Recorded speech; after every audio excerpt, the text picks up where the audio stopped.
గర్భధారణ సమయంలో పాదాల వాపు కారణం ఏంటి? 9 నెలల గర్భధారణ సమయంలో మహిళలు అనేక శారీరక మరియు మానసిక మార్పులకు లోనవుతారు. ఈ సమయంలో శరీరంలో అనేక రకాల హార్మోన్ల మార్పులు సంభవిస్తాయి. దీని కారణంగా అనేక రకాల శారీరక మరియు మానసిక సమస్యలు ఒకేసారి తలెత్తుతాయి. గర్భధారణ సమయంలో మహిళలు సాధారణంగా వాంతులు, తలనొప్పి, చర్మ సమస్యలు మొదలైన సమస్యలను ఎదుర్కొంటారు. గర్భధారణ సమయంలో శరీర బరువు కూడా పెరుగుతుంది. ఇది కాకుండా చాలా మంది గర్భిణీ స్త్రీలకు గర్భధారణ సమయంలో, ముఖ్యంగా చివరి నెలల్లో తరచుగా పాదాలు వాపు రావచ్చు. గర్భధారణ సమయంలో పాదాలు వాపు రావడానికి అనేక కారణాలు ఉండవచ్చు. గర్భధారణ సమయంలో పాదాల వాపు ఒక సాధారణ విషయం.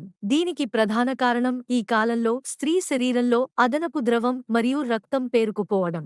ఈ అదనపు రక్తం మరియు ద్రవం స్త్రీ గర్భంలో పెరుగుతున్న శిశువు అవసరాలను తీర్చడానికి ఉంటుంది. దీని కారణంగా గర్భధారణ సమయంలో కాళ్లపై మాత్రమే కాకుండా చేతులు మరియు శరీరంలోని ఇతర భాగాలపై కూడా వాపు కనిపిస్తుంది. ఇది కాకుండా ఎక్కువసేపు కూర్చోవడం, ఎక్కువ కెఫెన్ మరియు ఉప్పు తీసుకోవడం వల్ల కూడా పాదాలలో వాపు వస్తుంది. కాళ్లు ఎక్కువసేపు వేలాడుతూ కూర్చోవడం వల్ల కూడా కాళ్లలో నొప్పి వస్తుంది. అయితే ఇది తాత్కాలిక సమస్య. ఇది డెలివరీ తర్వాత కొన్ని రోజుల తర్వాత దానంతటా అదే తగ్గిపోతుంది. కానీ డెలివరీ తర్వాత కూడా ఈ సమస్య కొనసాగితే మీరు వెంటనే వైద్యుడిని సంప్రదించాలి.